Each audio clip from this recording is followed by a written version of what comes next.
It's on auto unlock. So we might not have to fumble as much. Is it thinking we need to? Should we go over there and let it come to us? Hide from it. Hey, there it goes. It understands no nuance, does it?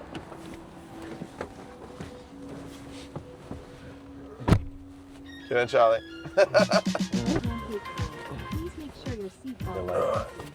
Footage of people getting into Waymos must be really funny. Yeah. Just like everyone cautiously approaching, like, is it stopping? Is it not stopping? We're fumbling. Hey, Charlie, look. Both wooden ladders and the big long ladder. It's got it all. He could have gone, touched it. Alright, fire engine fired. What do we think this morning? Catching up with Sam. He's Kiwi, lived over here for years. He works sort of in the health tech space. And then after that, we're going to roll on to catch up with Christina.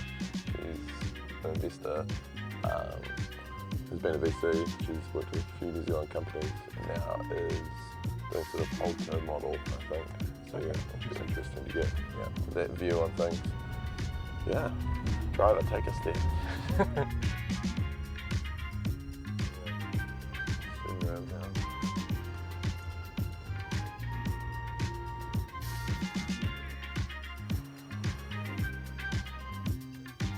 My brother Sid. Hey, man, how you doing? Good to meet your cousin Charlie. Thank you.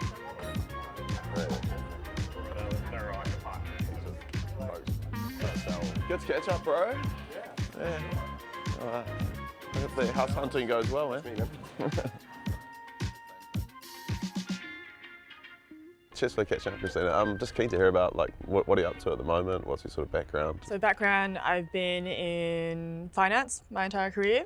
Started out doing investment banking out of school because I was ambitious, not sure what I was ambitious about as yet. After that, moved to the US. I've been in the US/London for about 10 years now, so left Oz 10 years ago. Started out at Google in the corporate finance team in San Francisco, and then started out my investing career in London at a firm called Atomico. Most recently was at New View, which was a growth stage fund in the Bay Area. Investing in software, healthcare, fintech. Halter, right? Had the good decision making skills to get into Halter. That was great. Yeah, that's going to be awesome. What a great business. But very recently have moved on to start Tempo Partners with a good friend of mine. There's a few things better than building with your close friends, and we are starting a holding company where we buy and hold businesses for the long term with a goal of building software and AI in-house to help some of these small businesses run faster. Made the move from VC into this holdco model. Like talk about the holdco model. What is the setup? What are you doing there? I guess there was a period of time when in venture everyone got really excited about AI roll-ups. The thesis was basically that I think when you live in Silicon Valley, everyone's like, oh, AGI is right around the corner. The reality is that diffusion of it into the real world is going to take longer. You kind of see OpenAI going and Anthropic working with a lot of the GSIs now in Accenture and all that, trying to get more deeply embedded into the workflows, into businesses. Our thinking is that we would do that for SMEs. And so we want to find sectors where you have a really core relationship that can't be disintermediated by AI, right? Some delivery of service that is fundamental, human to human, but there is a ton of back office admin that can be leveraged with software to improve overall efficiencies. And so the area that we've landed in is in healthcare services, where you have this fundamental delivery of a service that is always doctor to patient, and then tons of back office admin that you can automate. I've always wondered with this model with good firms are adopting the technology anywhere themselves. I think you can see it in really large firms, right? Large hospitals, I'm sure will have plenty of people trying to build software in-house, trying to tailor. But if you're going to a relatively niche, underserved, underlooked market that is quite fragmented, go to market is still really hard, right? Trying to sell to a really fragmented industry is still difficult, right? You would know this. And so the idea here is why not just build alongside your customer, and why not own your customer? Yeah. You're effectively using M&A as a go-to-market strategy. Where are you at in that journey right now? We have a couple of theses that we're working through. There's one that we are spending a bunch of time on actually in the personal injury space, which is quite US-centric, I would say. The billboards. Yeah. But in America, you have like 40% of Americans who don't have very good healthcare. Yeah. They either are underinsured, uninsured, or have like a really high deductible health plan. And so if they're in a car accident, they can't afford care. Yeah. And so you have this entire industry in America that's quite large actually, where if you are injured, you end up going to an attorney. And then the attorney will refer you to a medical provider that, instead of getting paid up front, will get paid out of settlement proceeds. Now the software that they use is pretty archaic and pretty shitty, but the market is huge. It's like an $80 billion industry in America, like every single year. And so it's great to find an industry that's kind of like overlooked, underserved, has a little bit of an ick factor actually. So like it fundamentally means that like you can go in and you can like serve this industry, and like they probably aren't going to build software in-house, right? Like doctors are also not the most commercial or business proficient people. And so it's like a good combination of being able to bring in technology and also bring in a little bit of business acumen. Yeah, and you're finding that it is working so far? Like these firms, you are able to roll AI in there, and it's... We haven't actually, so we're still talking to a bunch of targets at the moment. And you're really convincing them to sell to you, right? You have to convince them of the upside. You have to convince them of like, this is the thing that I will build. I understand your pain points. But you have this kind of, I don't know if this has hit New Zealand as yet, but in America, there's this thing called like the silver tsunami, which is that like the boomers are retiring. As they retire, no one's going to take over their businesses, right? Their kids don't necessarily want to work in the family-owned business, but like they have a book of clients and a book of customers, and they want someone to hand it over to. So this is the kind of it's kind of the confluence of like a search fund plus technology, combined together. Have you found the like shift from working with day one founders to thinking more about established businesses? Like, it's quite different. Some parts of it are very similar in terms of like thesis development, right? So like the personal injury thesis is like one of many theses that we have looked into.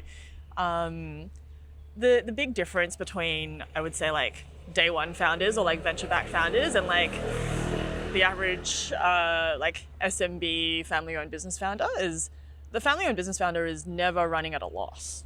Right? They are extremely capital efficient. They are extremely capital starved, and they're not really thinking about growth as much as they are thinking about survival. Fundamentally, like day to day, working capital is the biggest thing that they are dealing with. And so that's all about like cash in, cash out. Many of them would love to grow the business, but they just don't know how to. And was the move to doing more of this model rather than like moving away from VC, I guess for you personally or for your firm, was that partially driven just by the change in VC? Like, is VC less attractive now as an investment? I mean, VC is changing a lot, I would say. I can't remember the exact stat, but it's like it's like 80% of, it's like the Pareto principle, like 80% of the funds are going to raise 80% of the capital, and then 80% of the capital raise is going to like the top 80% of like of businesses. Sorry, I'm getting that wrong. Scratch that. But you know what I mean. Like it's like all the capital is going to like flight to quality. And so I would say like investing has become a little bit less about like picking and a little bit more about access. I mean, significantly more about access, right? It's about getting into the best businesses. You hear about people trying to get into like, a 3-layer SPV of Anthropic, and they're paying fees on fees on fees. That's not exactly the funnest part of investing anymore. If you go into investing because you love learning about new industries and learning about new sectors, whereas now the trade is actually like, how do I get into the best business again and again and again? I guess you get more of that learning about industries and getting into the business with the holdco model now, right? Like it's actually kind of interesting how some of those businesses work. How do you position yourself to those owners as not the PE firm? Like, how do you because you could be, I guess, perceived as being like, Yeah. with AI folks coming in here, we're going to AI out the jobs. Totally. So how do you do that? How do you do that? I mean, I think our style and flavor is quite different. Yeah. Me and my co-founder, who is also Australian, and also female, like I just don't think we look like traditional private equity in America, and we sound quite different as well. Yeah, true. I don't think that they like a lot of the people that they are talking to are also like other search funds, right? And so like our ability to be able to talk technology and software is one layer deeper. Yeah. Many search fund people who are doing it, like their backgrounds are 2 years banking, 2 years private equity, 2 years MBA. And so their actual like real world experience of like operating businesses is relatively limited. And so like I just think like our ability to come in and go much deeper into the day-to-day workflows and the industry is better. Yeah. I think we are also a bit more thesis driven. So rather than being purely opportunistic to see like any deal that comes up and gets sent to you by a broker, we go a lot more deeper into the theses that we are interested in, such that we can come with a bit more of a prepared mind. Yeah, gotcha. Yeah. And you're getting deal flow mostly through brokers at the moment? Or? It's a combination. Like once you've spent a bit more time in the sector, you actually get good deal flow from sellers that you have spoken to before. You get deal flow from more like industry sector specific brokers. I think this is one thing that like Aussies and Kiwis don't realize about the US when they first move out here, is that like America is huge. And so like there are subspecializations within subspecializations. So there are brokers that specifically only focus on healthcare services. And even within healthcare services, there are brokers who are like, I just look at dental roll-ups. There's another one that's like, I just look at med spa roll-ups. I just look at personal injury firms. And so there's so much subspecialization that you can find in the US. Yeah, gotcha. Yeah. And you're funded by, you have a sort of fund behind you, or are you going to do some of the SBA loans? We actually raised, well, unfortunately, we are not eligible for SBA because it used to be anyone could get it, then they made it green card holders only, and now it's actually US citizens only, so unfortunately we don't qualify. We will actually raise deal by deal. Yeah. And so like a similar set of investors like independent sponsor, backers, family offices, high net worth individuals, that's all. Yeah. And will you actually be the leadership in the business initially? We'll do it for the first like 2 to 3 years, I think. And then with the goal of bringing in probably professional management over time. Yeah, gotcha. Yeah, because we don't want to just do one, right? We want to be able to do multiple. With people looking to retire, like they get out and you come in and run the firm. But if they want to stay in and they're just looking to bring you in as a source of capital, how are you thinking about managing that? Because I imagine that's two very different. It varies case by case, right? There are some businesses where the founders are not really working full time anyway. They're actually only working like a day a week, 2 days a week. It kind of runs, it's relatively turnkey. The founder still does some of the work that like comes to them and it's like last mile work, but they're not doing all of it. That's a perfect situation, actually. They continue to do like the 2 days a week thing but like they definitely haven't focused on building technology. They probably haven't even focused on buying software off the shelf. So there's a lot of like other stuff that you can do while they're still handling the last mile, and over time you start to take on more and more of it. Usually you always want to have some kind of transition period. I think a lot of investors, a lot of search fund guys like go in, they're like, first year we're gonna like grow 50%. It's gonna be amazing. And then almost always in the first year you hear about just like the company dipping as a result. And so you just, the first like 6 months, I think you are really like going in and then you are like watching and learning and you're making sure you don't actually break anything. And change management. Yeah, exactly. You'd look to build software, or you'd look to buy off the shelf tools and like buy AI. I mean, it's a combination of everything, right? Like we're not going to go in and rebuild ADIO or rebuild a CRM. Are we going to build a new EHR? Like probably not. Got it. Good snack. Yeah. Like cat. Hope that was caught on camera. We got it. I mean, we won't rebuild everything. There's stuff that you should just use off the shelf, right? But there is like industry-specific, workflow-specific software that you can and should build, and also because nobody else will build it for you. I think if you're just building software and you're just trying to sell it to like anyone who can and should use it, it's much more horizontal. Whereas if you actually own the workflow, the process, the team, you can dictate what the software is supposed to look like. It's fine for it to be a lot more rigid, right? You don't need it to serve every single purpose. You need it to serve the purpose and the people in the process that you have determined within your business.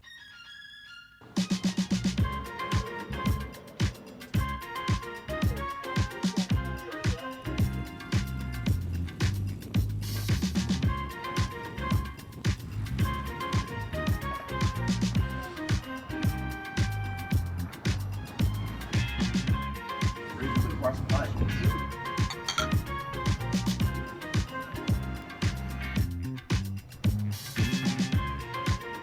How'd you find the chat with Christina? Yeah, I thought it was super interesting. It's interesting to hear from someone who's actually doing the kind of holdco search fund model, something that I was interested in doing for a little while. But yeah, interesting to be doing it over here, especially from like a VC perspective. I think it's another data point in terms of that AI-enabled services kind of model. Either it's not necessarily services, but like layering AI to existing businesses. I thought what Christina was saying about what was it called, the silver tsunami? Yeah. Like that sort of wave of succession of people, older people who are looking to pass their businesses on but don't necessarily have exit pathways.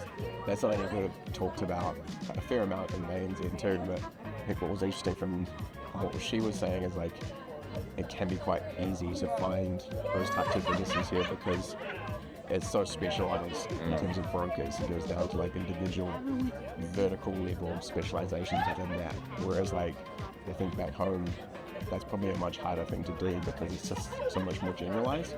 Yeah. So we still have the same problem at home. There's going to be a lot of people looking for a pathway out of their business because they want to retire or they want to do something else. And I'm not sure that we have an answer for that. Yeah. But it's cool as well, going from like VC to operator and like, AI being able to, she can come in and like drop AI into those businesses and get hands-on again. Like it seems to be a thing that a lot of people are doing now is, going from more of like a capital management or a management point of view into like hands-on building stuff with AI. So, yeah, it's cool to see that. Still running ahead. Yeah.